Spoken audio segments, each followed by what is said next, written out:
이미 따스한 봄이 시작되었는데 저에게는 봄 감기가 찾아왔습니다. 막내가 하룻밤에 이렇게 열이 한 39.8도까지 올라가서 이렇게 알았는데 그래도 다음날 병원에 가서 이렇게 약 처방받고 했더니 그날 바로 나았어요. 우리 막내는 이렇게 열이 잘 나더라고요. 옆에서 간호하던 아내도 이렇게 감기가 옮아서 한 이틀 정도 이렇게 시름시름 아팠는데 또 약 먹고 금방 나았습니다. 근데 이제 아이랑 아내랑 다 낫고 나서 이제 제가 시름시름 아프더니 항생제를 지금 한 세 번째 바꿔가면서 계속 약을 먹는데도 이 2주째 감기가 잘 안 낫고 있어요. 겉은 멀쩡해 보여도 이게 다 비슷비슷해 보여도 아무리 화장을 하고 또 멋진 옷으로 가려도 이 바이러스라는 게 몸에 들어오면요, 우리 몸의 상태가 어떤지 여실하게 드러나게 되죠. 그리고 그 균이 우리 몸에 들어왔을 때 정말 중요한 것은 겉으로 보이는 그런 외면이 아니라 내 안에 면역력이 얼마나 강한가이지요. 면역력을 강하게 하기 위해서 우리는 평소 음식도 잘 골라서 먹고 운동도 꾸준히 이렇게 합니다. 신앙생활도 마찬가지죠. 이 광야 같은 험한 세상, 하나님의 백성들이 잘 살기 위해서 무엇보다 참 잘 먹어야 하죠. 육신의 음식을 잘 먹어야 한다는 말이 아니라 영의 양식, 하늘의 양식을, 우리 주님의 말씀을 잘 먹어야 한다는 말입니다. 너무나 감사하게도 우리 성도님들은 매일 성경을 통해서 일용할 양식을 참 잘 먹는 것 같아요. 제가 기대했던 것보다도 훨씬 더 잘 드시는 것 같아서 너무 감사했습니다. 여러분, 잘 먹었으면 그 다음에는 무엇이 필요할까요? 꾸준하고 규칙적인 운동이겠죠. 이것이 바로 기도이지요. 기도에 관한 예수님의 첫 번째 교훈을 한번 들어볼게요. 누가복음 22장 39절부터 말씀입니다. 예수께서 나가사 습관을 따라 감람산에 가시매 제자들도 따라갔더니. 여러분, 예수님이 공생애 내내 얼마나 바쁘셨어요. 가는 곳마다 사람들이 예수님 주변에 몰려들었죠. 예수님이 하나님 나라의 말씀도 전해 주셨지만 여기저기 때로는 수도 없이 많은 그 아픈 자들을 치료해 주셔야 했었고, 때로는 바리새인들과 서기관과 논쟁도 하면서 하나님 나라도 올바르게 가르쳐 주셔야 하셨고, 또 귀신도 쫓아내 주셔야 됐고, 정말 눈꽃 뜰 새 없이 바쁜 날들을 예수님은 이어 가셨어요. 그럼에도 예수님이 그 바쁜 가운데 있지 않고 습관적으로 하신 일이 있다고 하는데, 그건 바로 기도였죠. 여러분, 우리 예수님은 왜 그리 바쁜 가운데서도 그렇게 기도에 애쓰셨을까요? 40절. 그곳에 이르러 그들에게 이르시되 유혹에 빠지지 않게 기도하라 하시고.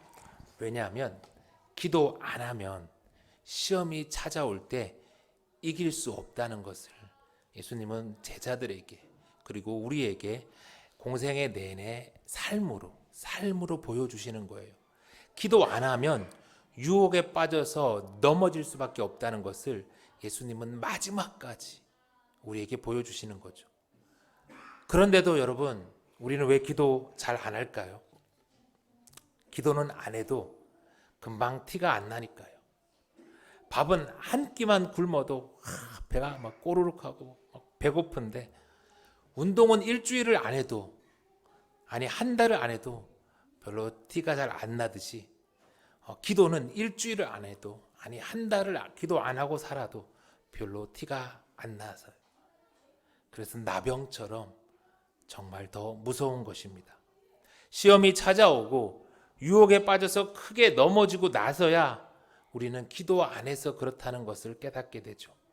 그리고 그제서야 하나님 앞에 서둘러 나와 기도하게 되죠. 물론 그렇게라도 하나님 앞에 나와서 기도하면 참 다행인데, 그러면 어떤 결과가 있습니까? 많이 아픕니다.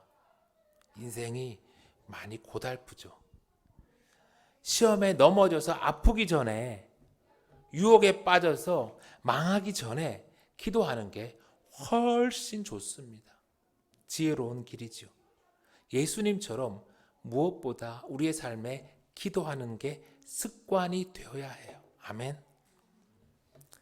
그런데 여러분, 우리 예수님은요, 그저 유혹에 빠지지 않기 위해서, 시험에 넘어지지 않기 위해서 그렇게 열심히 기도하셨을까요?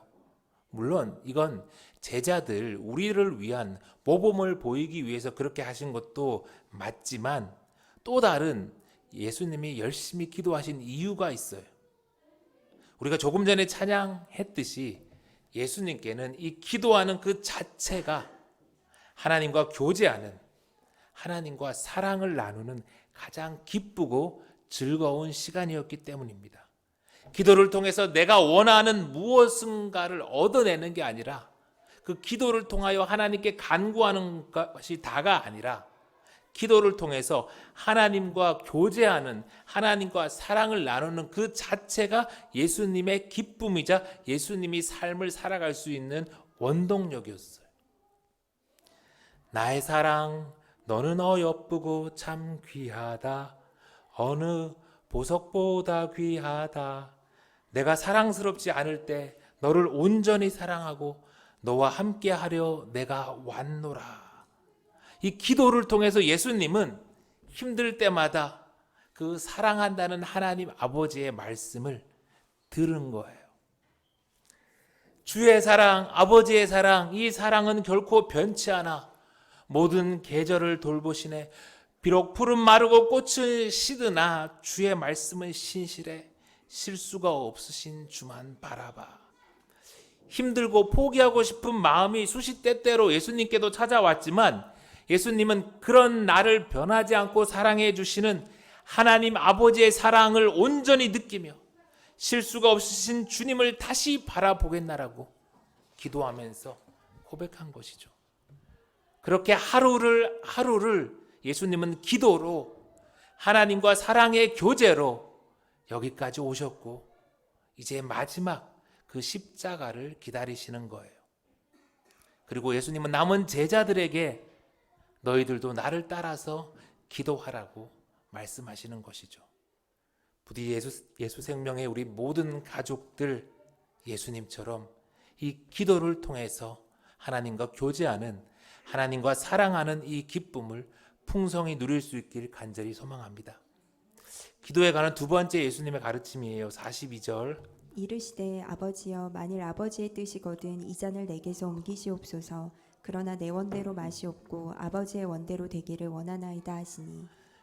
우리가 개인적으로 하나님께 드리는 이 기도는 다른 사람한테 하는 게 아니잖아요. 기도는 오직 한 분, 나의 기도를 들으시는 하나님께 하는 것이지요. 그러니 우리는 기도할 때 가식 떨 필요가 없죠. 눈치 볼 필요가 없습니다. 나의 진심을 솔직하게 하나님께 아뢰면 되는 거예요. 오늘 예수님은 사랑하는 하나님 아버지께 무엇이라 구하였습니까? 이 잔을 내게서 옮기시옵소서. 십자가의 죽음을 피할 수 있게 달라고 지금 기도하시는 거예요. 그런데 여러분, 우리 예수님이 이 자리까지 그 긴 시간을 견디며 무엇 때문에 오셨죠? 예루살렘에 가서 십자가에 달려 죽으시려고, 그 십자가의 죽으심으로 인간의 죄를 용서하는 그 사명을 감당하려고 그 모든 걸 다 참고 여기까지 오셨잖아요. 그런데 다 와서 왜 예수님은 갑자기 여기서 십자가를 피하게 해달라고 기도하십니까? 이게 뭔 일이에요? 예수님이 사단의 시험에 빠지신 것일까요? 아니에요. 오늘 성경은요, 예수님도 우리와 꼭 같은 완전한 인간이었음을 보여주는 것이죠. 하늘의 왕이 그저 아바타로 이 땅에 잠시 내려와서 인간인 척 한 게 아니라, 진짜 성자 예수님이 인간이 되셨고 우리와 똑같이 죽음 앞에서 두려워하며 그 고통을 피하고 싶은 연약한 모습을 우리에게 보여주시는 거예요. 그리고 성경은 예수님처럼 우리도 예수님 이렇게 기도할 때 그렇게 하라고 말씀하시는 것이죠. 태원아, 너무 거룩한 척 하지 않아도 돼. 있는 모습 그대로, 너 힘들면 힘든 거 그대로, 두려우면 두려운 그대로 말하라고 하나님 앞에 나아가서 울라고 사정하라고 보여주시는 것이죠. 그런데 우리 예수님의 기도는 거기서 끝나지 않았어요. 그러나 내 원대로 마옵시고 아버지의 원대로 되기를 원하나이다. 예수님의 기도는 내 뜻이 아니라 아버지의 뜻대로 되기를 원한다까지 나아갔죠. 요즘 제게 제일 중요한 기도 제목 중에 하나는 어린이부 사역자입니다. 24년을 시작하면서 이제 저랑 청소년부 우리 목사님의 급여를 7년 만에 이제 100만 원에서 120만 원으로 이렇게 올렸어요. 그래서 우리 교회 비록 작은 교회지만 파트타임 사역자분에게도 우리가 이렇게 열심히 대우를 하니까 파트타임 사역자 또 한 분 더 모시는 것도 괜찮을 줄 알았어요. 그래서 이렇게 청빙하는 그 게시판을 들어가서 봤더니 이걸 웬걸요. 세상에 이미 파트타임 교육자 그 사례비가 120만 원으로 다 올라 있는 거예요. 120만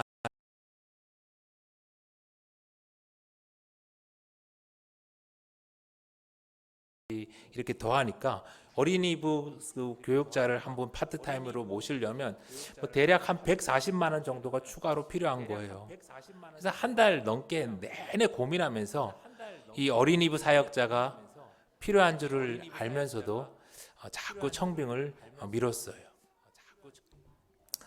하나님, 지금 우리 재정이 좀 딱 맞는 것 같아요.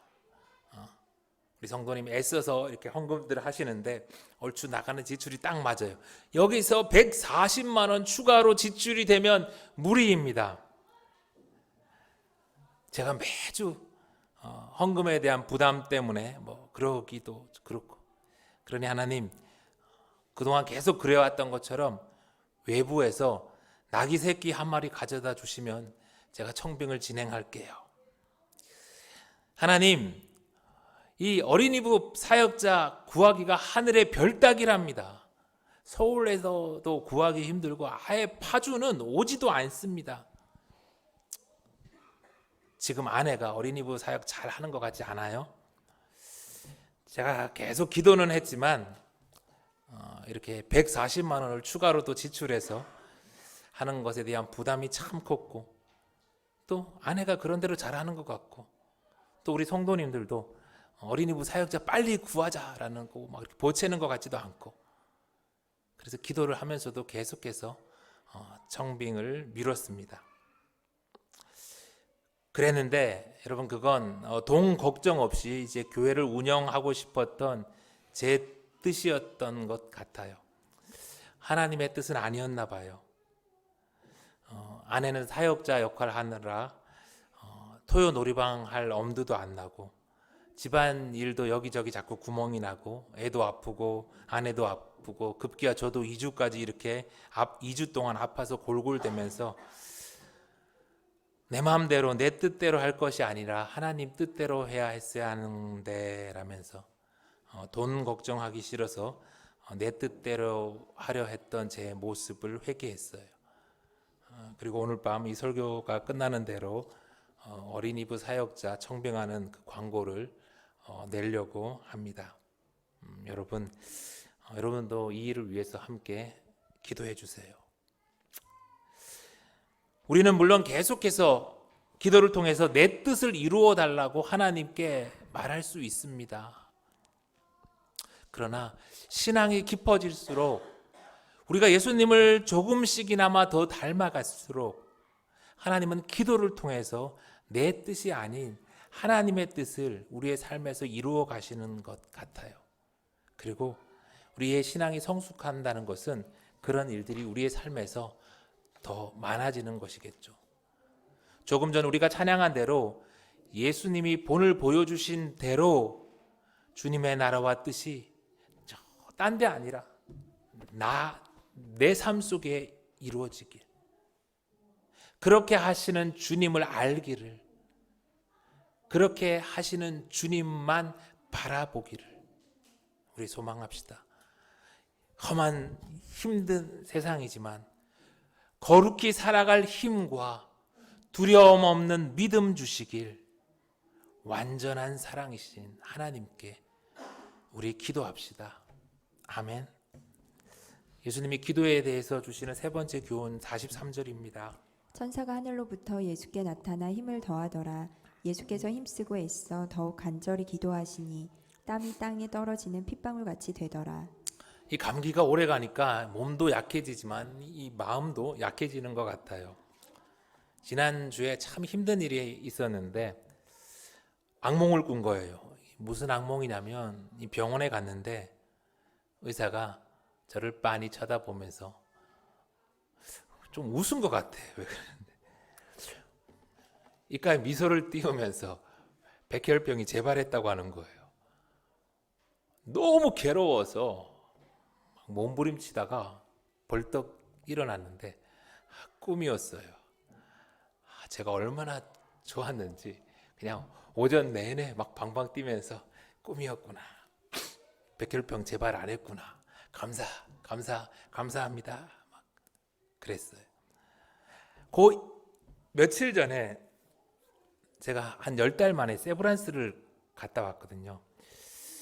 세브란스를 갔다 와서 그 검사하고 의사를 만나지 않았으면 아마 그날 하루 종일 힘들었겠죠. 이 감기까지 있는 데다가 그런 꿈까지 꿨으니까 야, 나 진짜 재발한 거 아니야?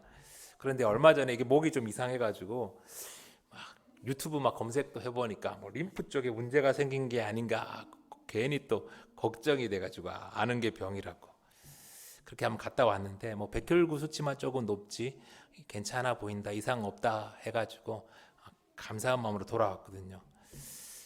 그런데 이제 며칠 뒤에 바로 그런 악몽을 꾼 거죠. 제가 왜 그런 악몽을 꾸게 되었을까? 몇 년 동안 뭐 그런 일이 별로 없었던 것 같은데 하면서 생각하면서 이제 기도를 하는 가운데 하나님이 좀 알게 하셨어요. 몇 년 전부터 예수생명교회와 저를 사랑해 주시고 이렇게 헌금도 보내주신 권사님 한 분 계셨는데 이제 구 권사님이라고 70도 넘으셨는데 그분이 이제 백혈병을 앓으셨거든요. 3년 전에 다발성 골수종이라고 혈액암 중에서도 아주 어려운 병을 앓으셨다가 이식받고 지금까지 잘 생활하셨는데 이제 저랑도 알게 돼서 같이 기도하면서 참 잘 지내는데 최근에 암이 재발한 것 같아요. 그래서 지난주부터 다시 나름 치료를 이제 시작했어요. 제가 종종 전화를 드리면서 같이 기도를 하는데 그렇게 고마워하세요. 제가 뭐라고. 그런데 이 사람이 참 연약한지라 저도 아파봤지만 이 재발의 경험은 없잖아요.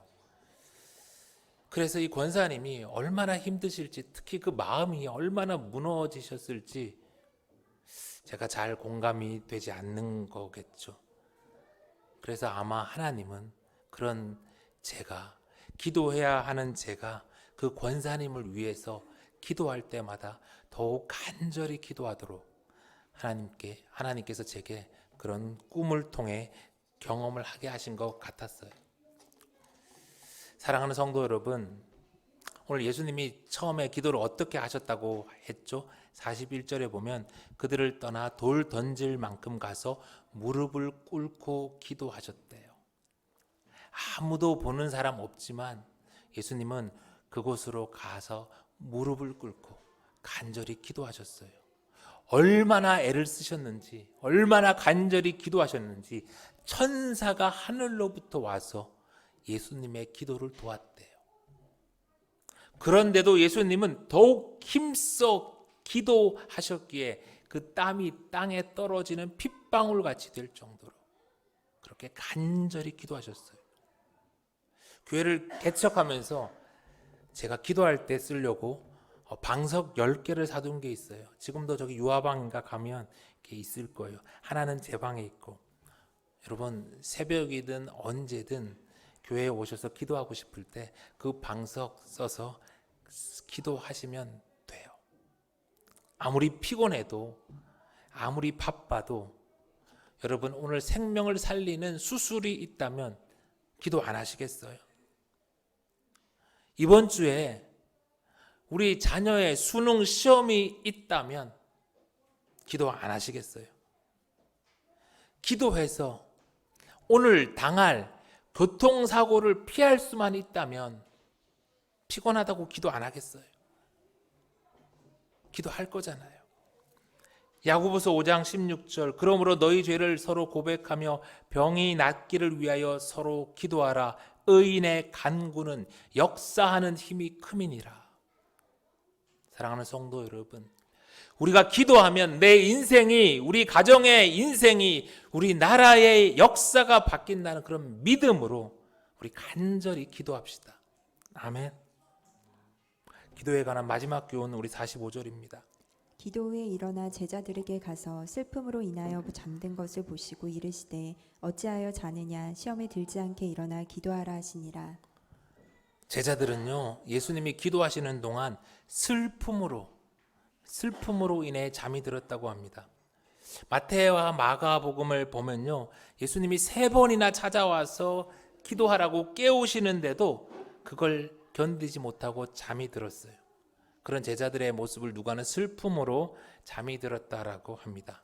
아마 제자들은 엄청 기대하고 예루살렘에 왔는데 왕이 되실 줄 알았던 예수님이 이제 고난당하고 죽으실 거라는 그런 말에 패닉이 왔을지도 모르죠. 자신들 중에 하나가 나를 배반하고 팔리라는 말에 깊은 슬픔에 빠졌을 줄 몰라요. 그리고 특히 베드로는 네가 나를 부인할 것이라는 그 말에 아마 어찌할 줄 모르고 그 슬픔과 번민 속에 아마 잠을 이루지 못했던 것 같아요. 그러다가 그 스트레스와 육체의 피곤이 쌓여서 정작 기도해야 될 때 그만 잠이 들고 말아버린 것이죠. 예수님의 제자들은 슬퍼할 게 아니라, 고민할 게 아니라 예수님께 붙어서 예수님과 따라가서 끝까지 기도했어야 하는데 자기 혼자 머리 싸매며 힘들어하다가 아유 내 인생 이제 어쩌나 고민하다가 그 스트레스로 인하여 아파하다가 그만 기도하지 못하고 그 결과 시험이 찾아올 때 예수님을 부인하고 저주하고 도망가 버립니다. 여러분, 그건 우리도 마찬가지 아닐까요?